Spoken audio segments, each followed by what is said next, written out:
था। वो लोहे की विभिन्न चीजें बनाकर उन्हें बेचता था और उसी से अपनी पत्नी के साथ अपना जीवन यापन करता था। अरे धनराज भाई, कहाँ जा रहे हो? या फिर मेरे ही पास आए हो कोई लोहे की चीज बनवाने? बताइए, क्या बनवाना है? मैं उसे एकदम बढ़िया और मजबूती से बना कर दूंगा। अरे हरिया, मेरे इतने भी बुरे दिन नहीं आए हैं कि मैं तुझसे कोई लोहे की चीज बनवाऊं। तेरे जैसे गरीब से भला क्या उम्मीद रखूं? बेकार में पैसे ही बर्बाद हो जाएंगे। मैं तो दूसरे गांव के लोहार के पास जा रहा था, तुझे देखा तो बस रुक गया। खैर, अब मैं चलता हूँ। ऐसा कहकर धनराज वहां से चला गया। हरिया गरीब था, इसलिए गांव के ज्यादातर लोग उसका मजाक उड़ाते थे और उससे कुछ भी बनवाने नहीं आते थे। इसी कारण कभी कभी हरिया को अपना घर ठीक से चलाने में भी काफी दिक्कतों का सामना करना पड़ता था। हे भगवान, मैंने जीवन में कभी किसी के साथ बुरा नहीं किया और ना ही किसी का बुरा सोचा। फिर मेरे साथ ही आप ऐसा क्यों कर रहे हैं?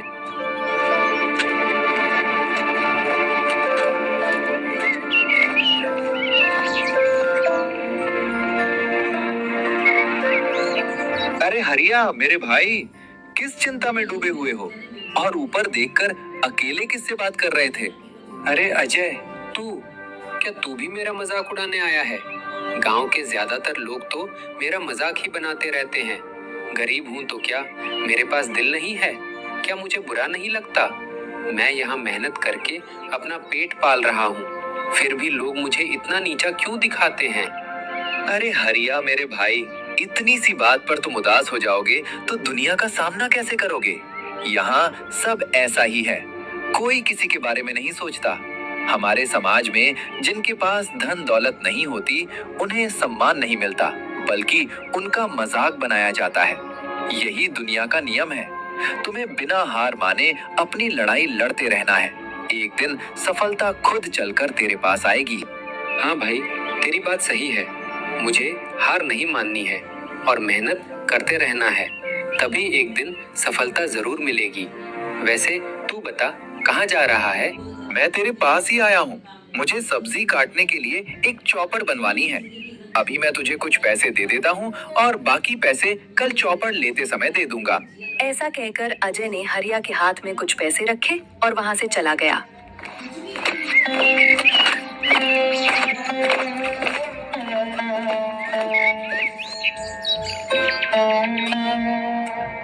ज्यादा देर न करते हुए मैं अजय का चौपड़ बनाने में लग जाता हूँ, ताकि कल उसे समय पर दे सकूं।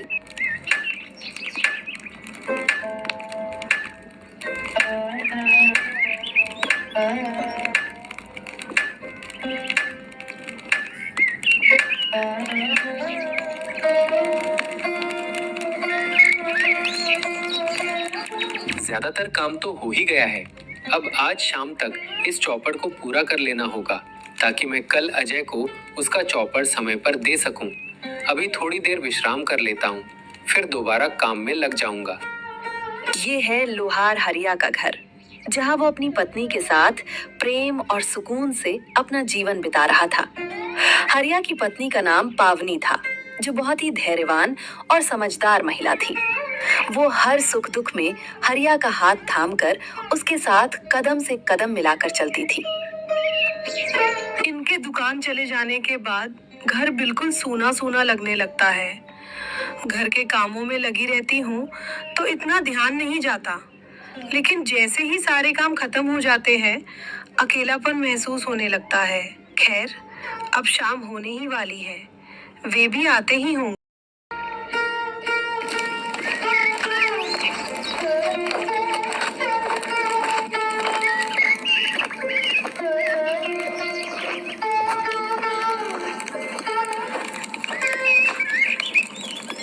अजय ने जो चौपड़ बनवाने के लिए दिया था, वो मैंने तैयार करके रख दिया है। अब वो कल जब भी आएगा, मैं उसे दे दूंगा। आज अगर एक और ग्राहक आ जाए तो घर का सारा जरूरी सामान खरीद पाऊंगा, नहीं तो केवल कुछ ही सामान ले जा सकूंगा।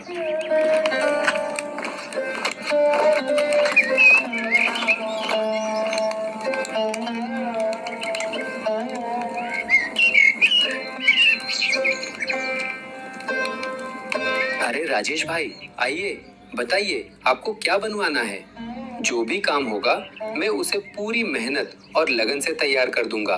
आप बस हुक्म कीजिए, आपको क्या बनवाना है। मैं पूरी कोशिश करूंगा कि आपका काम बेहतरीन तरीके से पूरा हो। अरे हरिया, मुझे पता है कि तू कितना अच्छा काम करता है, इसलिए तो गांव का कोई भी आदमी तेरे पास कुछ बनवाने नहीं आता। सब लोग पास के रामू के पास ही जाते हैं और मैं भी वहीं जाता हूँ। मुझे तो लगता है कि तुझे ये काम छोड़कर मजदूरी करना शुरू कर देना चाहिए। तेरे पास वैसे भी ग्राहक तो आते नहीं हैं। राजेश भाई, अगर आपको मुझसे काम नहीं करवाना है तो कोई बात नहीं। मैं थोड़ी ना आपको जबरदस्ती पकड़कर अपने पास काम करवाऊंगा। आप अपनी इच्छा के अनुसार जहां चाहे वहां से काम करवा लीजिए। लेकिन हाँ राजेश भाई, किसी के काम या मेहनत का कभी मजाक नहीं उड़ाना चाहिए। क्या पता कब समय करवट ले ले और इंसान खुद ही मजाक का पात्र बन जाए। भगवान ऊपर से सब देख रहे हैं और हर किसी को उसके कर्मों का फल अवश्य मिलता है। अरे हरिया, बस कर। तू सिर्फ एक साधारण लोहार है, इसलिए ज्यादा जुबान मत चला। छोटी सी हैसियत में इतनी बड़ी बड़ी बातें करना ठीक नहीं होता। और सुन, अगली बार मुझसे इस लहजे में बात करने से पहले 10 बार सोच लेना। समझ में आया ना तुझे? अरे राजेश भाई, किसकी हैसियत कितनी है ये तो समय आने पर भगवान सबको दिखा ही देंगे। खैर, मुझे आपसे बहस करने में कोई दिलचस्पी नहीं है, इसलिए अगर आप यहाँ से अपने रास्ते चले जाएं तो मुझे अच्छा लगेगा। हरिया की ये बात सुनकर राजेश गुस्से से भड़क उठा, लेकिन कुछ कहे बिना ही बड़बड़ाता हुआ वहां से चला गया।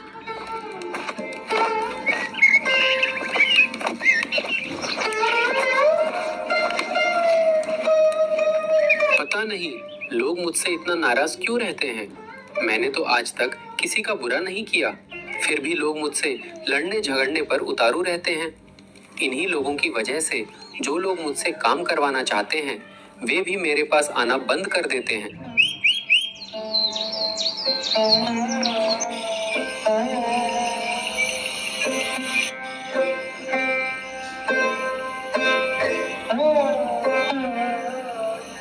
आज तो इन्होंने घर आने में काफी देर कर दी।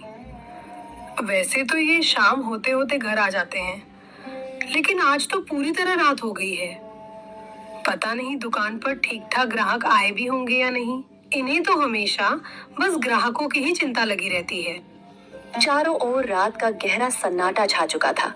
सभी लोग अपने अपने घर लौट चुके थे, लेकिन हरिया अभी भी अपनी दुकान पर बैठा किसी ग्राहक के आने का इंतजार कर रहा था। आज तो अजय के अलावा एक भी ग्राहक नहीं आया। अगर ऐसा ही चलता रहा तो घर चलाना सचमुच बहुत मुश्किल हो जाएगा। मैंने आज तक कभी किसी का बुरा नहीं किया, बल्कि किसी के बारे में बुरा सोचा तक नहीं। फिर भी लोग मुझसे काम नहीं करवाते और ऊपर से तरह तरह के ताने भी सुनाते हैं। हरिया काफी देर तक खुद से बातें करता रहा, लेकिन जब उसे किसी ग्राहक के आने की कोई उम्मीद नहीं रही तो उसने मायूस होकर दुकान बंद कर दी।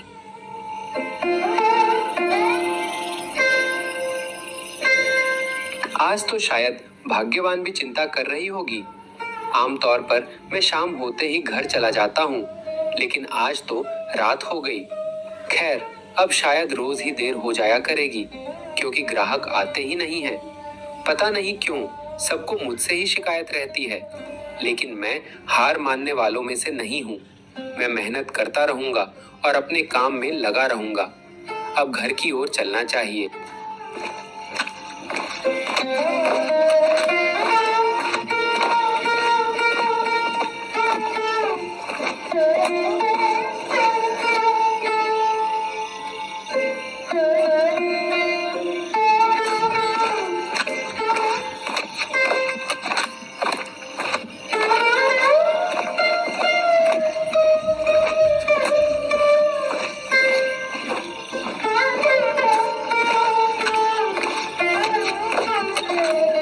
मार्केट में टाइम वेस्ट मत करना।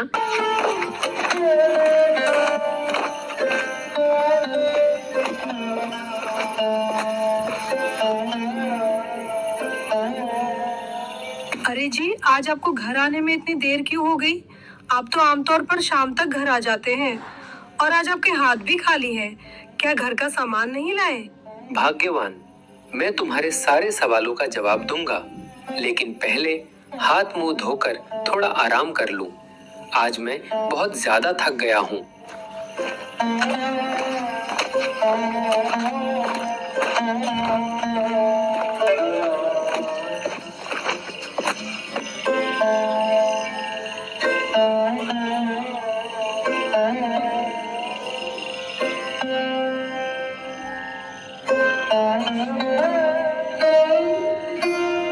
अच्छा जी, अब तो बताइए आज आपको इतनी देर क्यों हो गई और घर का सामान भी नहीं लाए? क्या कोई बात है? आप मुझे थोड़े चिंतित भी लग रहे हैं। भाग्यवान, तुम्हें तो पता ही है कि गांव के ज्यादातर लोग मुझे ताने सुनाते रहते हैं और मुझसे कोई काम भी नहीं करवाते। जो दो चार लोग मेरे पास काम करवाने आते थे, बाकी लोगों ने उन्हें भी भड़काकर मेरी दुकान से दूर कर दिया। आज तो पूरे दिन में सिर्फ मेरा दोस्त अजय ही एक चौपड़ बनवाने आया था। ऐसे में घर का सामान लाने लायक पैसे भी नहीं जुट पाए।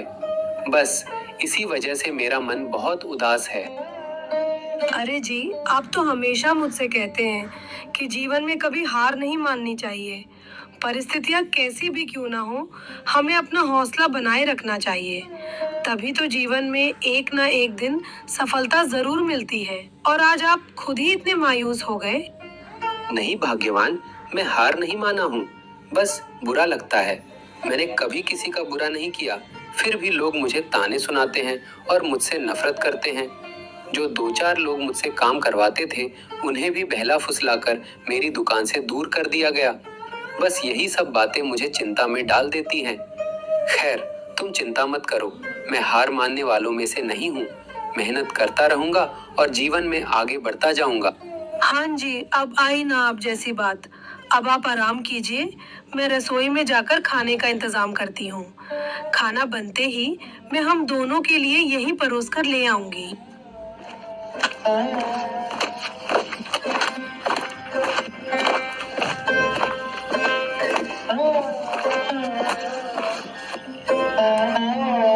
भाग्यवान भी मेरे बारे में बहुत सोचती है। अगर मैं उसके सामने यूं ही चिंतित रहूंगा तो उसे भी मेरी चिंता सताने लगेगी। इसलिए उसके सामने हमेशा मुस्कुराकर और हिम्मत से रहना ही बेहतर है। बेवजह उसे परेशान करके मैं उसकी चिंता क्यों बढ़ाऊं?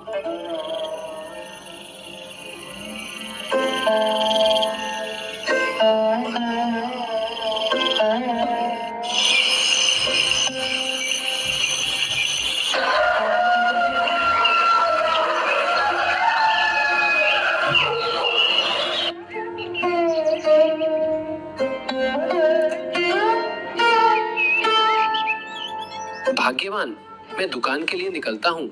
आज कुछ न कुछ कमाकर घर का राशन जरूर लेकर आऊंगा। तुम बिल्कुल चिंता मत करना। और हाँ, मेरी राह देखते हुए खुद भूखी मत रहना। समय पर खाना खा लेना। मुझे आने में देर भी हो सकती है। आप मेरी चिंता मत कीजिए। आप आराम से जाइए, मन लगाकर अपना काम कीजिए। और हाँ, किसी बात का बुरा मत मानिए। बस हिम्मत रखिए और कोशिश करते रहिए। मुझे पूरा विश्वास है कि भगवान आपकी मेहनत जरूर रंग लाएंगे। ठीक है भाग्यवान, अब मैं निकलता हूँ। तुम अपना अच्छे से ख्याल रखना।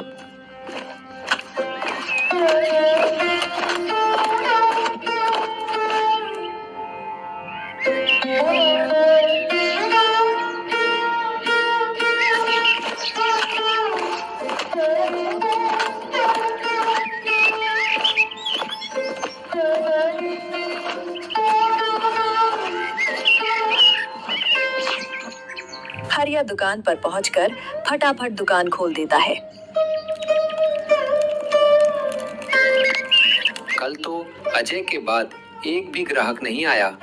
पता नहीं